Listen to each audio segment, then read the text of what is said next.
नमस्ते and welcome to my YouTube channel. मेरो नाम शिव नेपाल। म क्यानाडाको अल्बर्टाको एडमन्टनबाट अहिले तपाईहरुसँग कुरा गरिरहेको छु र आज म मेरो फेभरेट टपिक लिएर आएको छु, मल्टिलेभल मार्केटिङ। र म मल्टिलेभल मार्केटिङमा अहिले मेरो 5 वर्ष भयो। मैले 2013 देखि नै सुरु गरेको हो। 2013 को जुन देखि सुरु गरेको मैले अहिलेसम्म म मल्टिलेभल मार्केटिङकै बिजनेस गरिरहेको छु। र मैले एक्चुअल मेरो अहिले गर्दै गरेको कम्पनी भेट्नुभन्दा अगाडि मैले पहिला 2-3 वटा कम्पनी मैले ट्राई गरेको थिएँ र ट्राई गरेर मैले ची कम्पनीहरू सटडाउन भयो है, मसँग नलेज नभएर। तर म चाहिँ जहिले म एक्साइटेड थिएँ, म केही गर्न चाहन्थेँ, जिन्दगीमा मलाई केही गर्न मन लागेको थियो।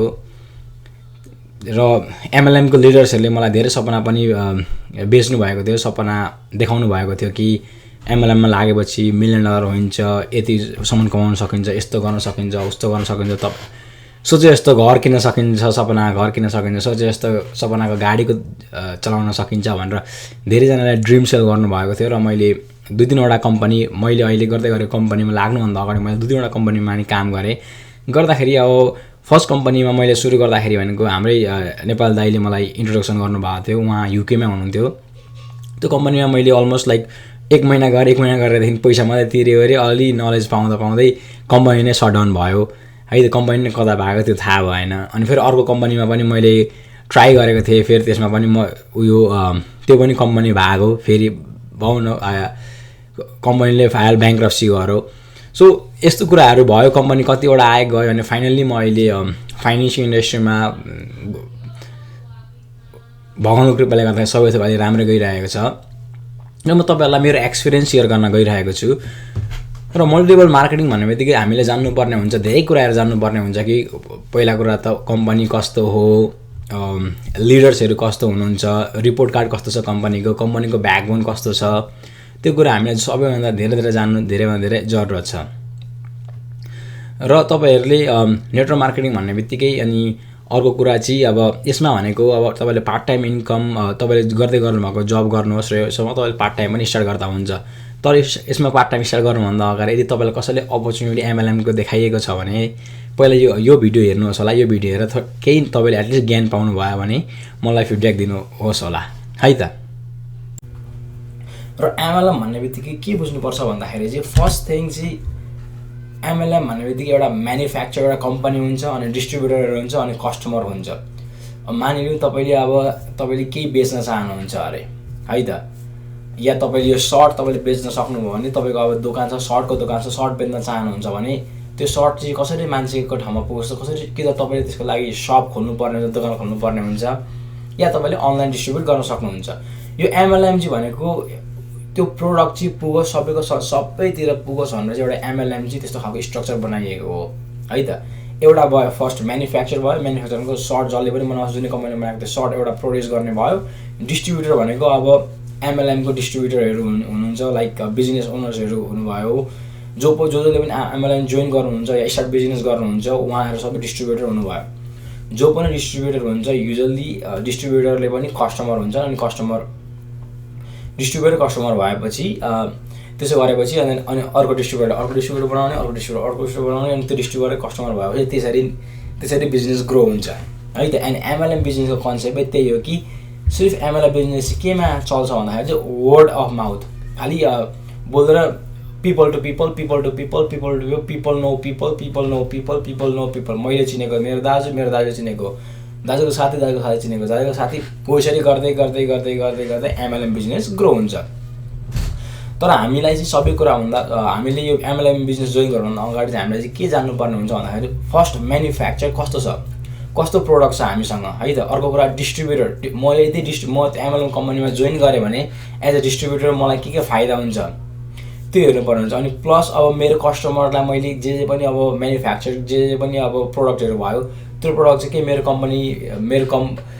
कम्पनीको त्यो प्रोडक्ट चाहिँ कस्टमरको लागि निड छ कि छैन, 100% निड छ कि छैन, त्यो सबैको तपाईँले ख्याल गर्नुपर्ने हुन्छ है त। र अर्को भयो what kind of products and services they provide are only focus on recruiting. अब प्रोडक्ट चाहिँ कस्तो, सर्ट बेच्ने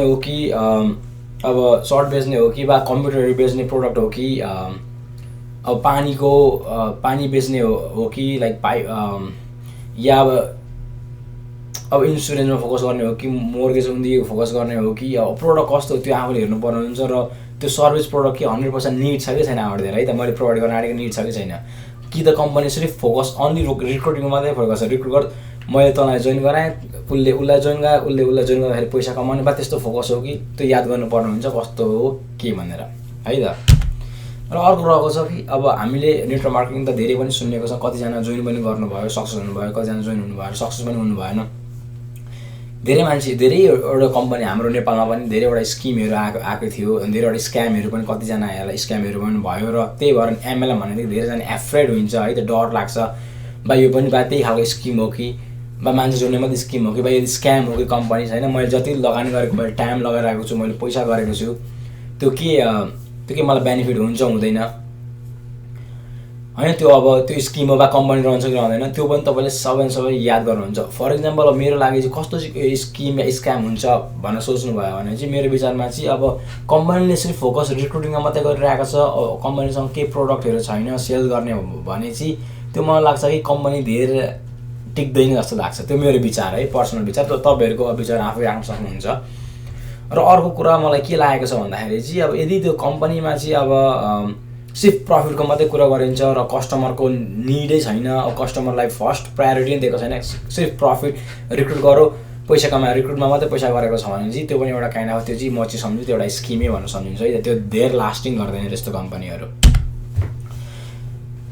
अब why there is negative about network marketing companies किन नेगेटिभ छ भन्नुहुन्छ भने किनकि अब धेरैजना लागि होला पछाडि नेटवर्क मार्केटिङमा धेरैजना सक्सेस हुनु भएन त्यही भएर पनि सक्सेस नभएपछि मैले यति पैसा मात्रै खर्च भयो मेरो हाउडामा पैसा मात्रै गयो मेरो पैसा मात्रै लगायो कम्पनीले त्यो एउटा हो यस्तो नेगेटिभ प्रचार हुन्छ प्रमोसन पिपलले मान्छेहरूले नेगेटिभ प्रमोट किनकि अनसक्सेसफुल मान्छेहरूले अनसक्सेस भएपछि नेगेटिभहरू कमेन्ट गर्ने त्यो एउटा भयो। अब अर्को पनि हुनसक्छ कि धेरैजना मान्छेहरू फसिनु पनि भएको छ नेटवर्क मार्केटिङमा अब कतिवटा स्क्याम कम्पनीहरू आयो अनि त्यहाँदेखि 1 वर्ष मात्रै टिक्यो 1 वर्षमा कम्पनीले पैसा कमायो अनि भागिहाल्यो 5 वर्षसम्म रह्यो 5 वर्षसम्म रहने त्यो फेरि कम्पनी भागिहाल्यो पैसा कमायो भागिहाल्यो त्यस्तो स्क्यामहरूमा कति पर्नु पनि भएको छ स्किमहरूमा पर्नु भएको छ त्यही भएर डर लाग्छ बा त्यस्तो कम्पनी त फेरि त्यही बा त्यस्तै खालको कम्पनी त होइन अब मैले यत्रो मिहिनेत गरिरहेको छु म यस्तो टाइम लगाइरहेको छु नेटवर्क मार्केटिङ कम्पनीजमा के अब त्यो मेरो टाइम भ्यालुएबल हुन्छ त भन्ने पनि अब त्यो पनि हुन्छ डर हुन्छ किनकि अब अलरेडी ब्याड एक्सपिरियन्स छ ब्याड एक्सपिरियन्स भइसकेको छ कम्पनी नराम्रोमा जोइन गरेर एउटा कम्पनी नराम्रो भनेको सबै कम्पनी फेरि नराम्रो पनि हुँदैन त्यो पनि याद गर्नुपर्ने हुन्छ।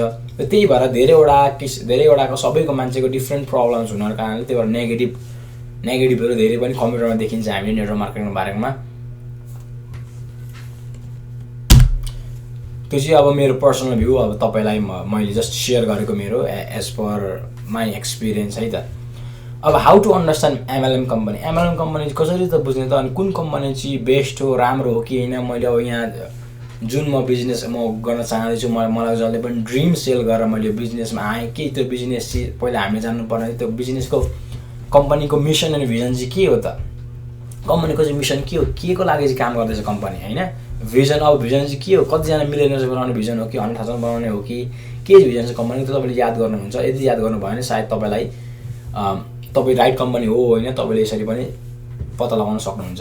अनि who is the backbone of the company है त ब्याकबोन को हो कम्पनी अनि कसले किनेको त्यो पनि याद गर्नुपर्ने हुन्छ। अनि फाउन्डर अफ द कम्पनी के फाउन्डर अफ द कम्पनी को कस्तो तपाईँले यदि अब सक्सेसफुल मान्छे हुनुहुन्छ भने तपाईँले अब गुगलमा गएर चेक गर्न सक्नुहुन्छ विकिपिडियामा गएर चेक गर्नुहुन्छ कम्पनीको बारेमा सबैले जान्नुपर्ने सक्नुहुन्छ सबै कुरा गरिसकेर अनि तपाईँलाई जो अफलाइन हुनुहुन्छ अफलाइनसँग तपाईँ कुरा गर्न सक्नुहुन्छ उहाँसँग कुरा गरेर तपाईँलाई थाहा हुन्छ यो कम्पनी कस्तो हो भनेर। अनि कम्पनी लिजेड हो कि होइन लिगल गरी हो कि होइन लिगल कम्पनी है त त्यो पनि तपाईँले याद गर्नुपर्ने हुन्छ। कम्पनीसँग हेड अफिस छ छैन अनि कम्पनीसँग कति एसेट छ त है सम्पत्ति कति छ कम्पनीसँग यदि कम्पनी अब 1 वर्षसम्म रन गरेन या समथिङ के भइहाल्यो भने कि कम्पनीसँग ब्याकबोन छ कि छैन एसेट। अनि अब यदि कोहीले तपाईँको टिममा कसले जोइन गर्यो भने के उनीहरू एक्साइटेड हुँदैन कम्पनीको लागि त्यो पनि हेर्नुपर्ने हुन्छ के ongoing training and support provide गर्छ कि गर्दैन कम्पनीले होइन त। कतिजना मान्छे त्यो कम्पनीमा चाहिँ $1 मिलियन कमाइरहनु भएको छ 100,000 कमाइरहनु भएको छ एटलिस्ट फुल टाइम हुनुहुन्छ एटलिस्ट पार्ट टाइम 1,000 कमाइरहनु भएको छ त्यो पनि तपाईँले हेर्न सक्नुहुन्छ त्यो रिपोर्ट कार्ड हेरेर मात्रै तपाईँले यसरी अन्डरस्ट्यान्ड गरेर मात्रै तपाईँ एमएलएम जोइन गर्न सक्नुहुन्छ। अनि अलवेज एउटा कुरा चाहिँ म के भन्न चाहन्छु भने तपाईँले जुनै पनि जोइन गरेको भने जसले पनि be careful about the company कि गोइङ अवे कि स्टेइङ है त, त्यो तपाईँले याद गर्नुपर्ने हुन्छ। त्यो तपाईँकै आफूले रिसर्च गर्नुपर्ने हुन्छ कम्पनीको बारेमा। फर्स्ट चाहिँ म कसरी अन्डरस्ट्यान्ड गर्थेँ भन्दाखेरि चाहिँ पहिला मैले यो लेखेको अलरेडी हेर्थेँ, कम्पनीको बारेमा सबै थोक हेर्थेँ। अन्त मैले अफलाइनमा जोइन गरेको उहाँको पनि हेर्थेँ, उहाँ पनि नयाँ हुनुहुन्छ उसको अफलाइनलाई हेर्थेँ, एटलिस्ट पेचेक पनि हेर्थेँ कति बनिरहेको छ, के रहिरहेको छ, मैले यस्तो गरेँ भने कस्तो होला, मैले कसलाई मान्छे ल्याएँ भने मलाई के बेनिफिट हुन्छ, मैले एउटा कस्टमर ल्याएँ भने मैले कति कमी हुन्छ, त्यो तपाईँले जान्नुपर्ने, त्यो तपाईँले प्रश्न सोध्न सक्नुहुन्छ। जब तपाईँलाई हायर गरेको तपाईँको अफलाइनहरूलाई सोध्न सक्नुहुन्छ र सोधेर जान्न पनि सक्नुहुन्छ कम्पनीको बारेमा। मलाई कम्पनीको बारेमा भन्नुहोस् भने तपाईँले सबै कुराको ज्ञान लिन सक्नुहुन्छ। अनि ज्ञान लिएर तपाईँले डिसाइड गर्नुपर्ने हुन्छ कि यो तपाईँको लागि हो होइन। तपाईँको लागि हो भने तपाईँले गर्दा हुन्छ, होइन भने तपाईँले जे गर्दै हुन्छ त्यही गर्दा पनि हुन्छ है त। यसरी तपाईँले अलिअलि यसरी जान्न सकिन्छ कस्तो एमएलएम कम्पनी हो भनेर। र अर्को छ, अब तपाईँलाई बेनिफिट म भन्छु, यदि तपाईँले फाइन्ड आउट गर्नुभयो कि त्यो एमएलएम चाहिँ one of the best company हो अनि अहिले हेर्नुभएको छ 1-2 वर्षमा कतिवटा मिलियनर्स बनाएको छ कम्पनीले र हेर्नुभयो कि रिपोर्ट कार्डहरू हेर्नुभयो, अपलाइनहरू हेर्नुभयो, मान्छेहरू जम्मै एक्साइटेड छन् काम गर्नको लागि, जोइन हुँदाखेरि सबै कुराहरू तपाईँले बेनिफिटमा देखिरहनु भएको छ, फाइदाहरू देखिरहनु भएको छ, सबै कुरा देखिरहनु भएको छ भने त्यसो भने तपाईँ one of the best business अपर्च्युनिटीमा हुनुहुन्छ। एमएलएममा भनेको चाहिँ तपाईँले के पाउनुहुन्छ भन्दाखेरि फर्स्ट यदि तपाईँ नर्थ अमेरिकामा हुनुहुन्छ अन्त ट्याक्स एडभान्टेज पाउनुहुन्छ एज अ बिजनेस ओनर्स। अनि तपाईँले अभियसली तपाईँले आफ्नै पेचेक लेख्न सक्नुहुन्छ, जब सेक्युरिटी हुन्छ, अनलिमिटेड इन्कम हुन्छ, मल्टी ह्यान्डेड इन्कम हुन्छ, वर्ल्ड क्लास ट्राभल पाउनुहुन्छ, प्यासिभ इन्कम पनि हुन्छ, टाइम फ्रिडम, अनि तपाईँले बिल्ड मोर रिलेसनसिप, तपाईँ पिपल टु पिपल नो, अब तपाईँले रेस्पेक्ट पाउनुहुन्छ, एक्सट्रिम रेस्पेक्ट पाउनुहुन्छ भनेपछि तपाईँले त यो अब one of the best business opportunity पिपलको बिजनेसमा हुन्छ। पिपलको बिजनेस भनेपछि तपाईँले रेस्पेक्ट 100% पाउनुहुन्छ है त। That is the beautiful part of MLM business, multi level marketing. अनि एमएलएमले चाहिँ के रिक्वायर गर्दैन भन्दाखेरि चाहिँ age, religion, sex, caste, education अनि एक्सपिरियन्स रिक्वायर गर्दैन। अनि अभियसली एमएलएममा चाहिँ भनेको अनगोइङ ट्रेनिङ प्रोभाइडर हुन्छ, अल टाइम तपाईँलाई ट्रेनिङ पाउनुहुन्छ। यहाँ भनेको इन द बिगिनिङ यस तपाईँको पैसा नबन्न सक्छ, तपाईँले पैसा नकमाउन सक्नुहुन्छ, 1 मिनट 2 मिनट तपाईँलाई टाइम लाग्छ, सिक्न बिजनेस सिक्न टाइम लाग्छ, ट्रेनिङ लिन टाइम लाग्छ। तर एटलिस्ट तपाईँले एउटा कुरा के पाउनुहुन्छ जब एमएलएम जोइन गर्नुभयो भने चाहिँ, नेटवर्क मार्केटिङ बिजनेस जोइन गर्नुभयो भने चाहिँ तपाईँलाई अलवेज तपाईँले मोटिभेसन पाउनुहुन्छ, सबैभन्दा हाई मोटिभेसन पाउनुहुन्छ। तपाईँ जबमा जानुहुन्छ, तपाईँले स्यालेरी पाउनु तर तपाईँले मोटिभेसन पाउनुहुन्न। त्यो डिफ्रेन्स चाहिँ त्यो छ। एमएलएम बिजनेसमा तपाईँले motivation, high motivation all the time 24/7 तपाईँ मोटिभेसन पाउनुहुन्छ, तपाईँ अलवेज पोजिटिभ भएर बस्नुहुन्छ। त्यो एउटा beautiful part of the business हो एमएलएमको है त। यदि तपाईँ एमएलएम बिजनेस सक्सेस हुनुहुन्छ भने चाहिँ तपाईँले कम्पनी राइट भेट्नुभयो, तपाईँले प्रोडक्टहरू सर्भिसहरू तपाईँलाई सबै थोक मन पऱ्यो, तपाईँले देखिरहनु भएको छ, तपाईँले 2 वर्ष 3 वर्ष काम गर्नु भने तपाईँले प्यासिभ इन्कम पाउनुहुन्छ भने, तपाईँले रेसिजुअल इन्कम पाउनुहुन्छ, तपाईँले त्यसको तपाईँलाई नलेज आइसक्यो भने, यदि तपाईँलाई छिटो सक्सेस हुनुहुन्छ भने चाहिँ एमएलएम बिजनेस तपाईँले तपाईँको अपलाइनलाई रेस्पेक्ट गर्नुपर्छ। जब तपाईँले अपलाइनलाई कल गर्नुहुन्छ, रेस्पेक्ट गर्नुहुन्छ, तपाईँको अपलाइनसँग चाहिँ एटलिस्ट 5 चोटि 10 चोटि तपाईँ दिनमा बोल्नुभयो भने तपाईँलाई धेरैभन्दा धेरै बेनिफिट हुन्छ। र तपाईँले तपाईँको अपलाइनले तपाईँको बिलिफ पनि यति धेरै बढाइदिनुहुन्छ कि तपाईँले पनि सोच्न सक्नुहुन्न। तपाईँको अपलाइन भनेको चाहिँ एमएलएम बिजनेस तपाईँको एउटा मेन्टर जस्तै, उसले गाइड गर्छ, उसले हेल्प गर्छ, तपाईँलाई सेभ गर्छ। तपाईँको फ्यामिली रिलेसन कसरी राम्रो बनाउने, नट ओन्ली बिजनेस कुरो आएन, तपाईँको फेथमा भयो, फ्यामिली भयो, फिटनेस भयो, फाइनेन्स भयो, सबै कुरामा तपाईँलाई हेल्प गर्ने सबै कुरा तपाईँको अपलाइन हो, तपाईँको मेन्टर सबै थोक हो है त। तपाईँले यदि अपलाइन रेस्पेक्ट गर्नुभयो र तपाईँलाई टाइम जहिले अपलाइनको लिनुभयो भने तपाईँलाई त्यो चाहिँ भनेको एउटा गेट क्विक सक्सेस हुने उपाय हो। अब हामीले नेटवर्क मार्केटिङमा भनेपछि अब टाइम लगाउनु पर्ने हुन्छ, मान्छेलाई बिजनेस पार्टनर बनाउनु पर्ने हुन्छ, मान्छेलाई जोइन गराउनु पर्ने हुन्छ है त, मेम्बर बनाउनु पर्ने हुन्छ। त्यही भएर अनि त्यहाँदेखि मल्टी लेभल मार्केटिङले सपना देखाएको हुन्छ कि रेसिजुअल इन्कम भनेर, प्यासिभ इन्कम भनेर, रोयल्टिज इन्कम भनेर, डिभिडेन्ड इन्कमहरू भनेर, यो सबै प्यासिभहरू इन्कममा सपना देखाइएको हुन्छ।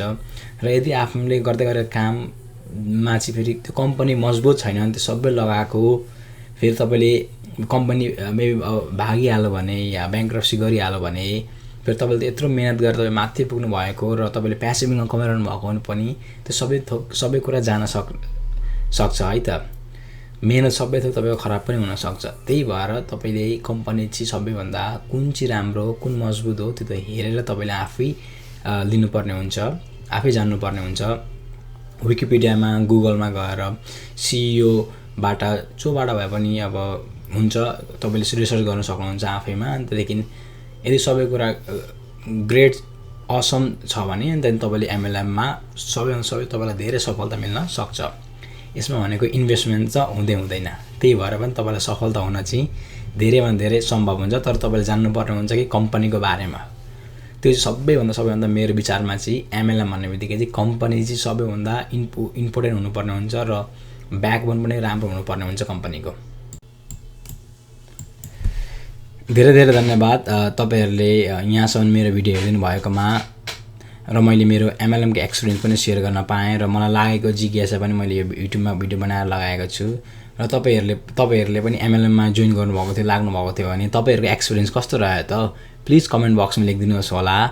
र मेरो युट्युब च्यानल सब्सक्राइब गर्न चाहिँ नबिर्सिनुहोस् होला।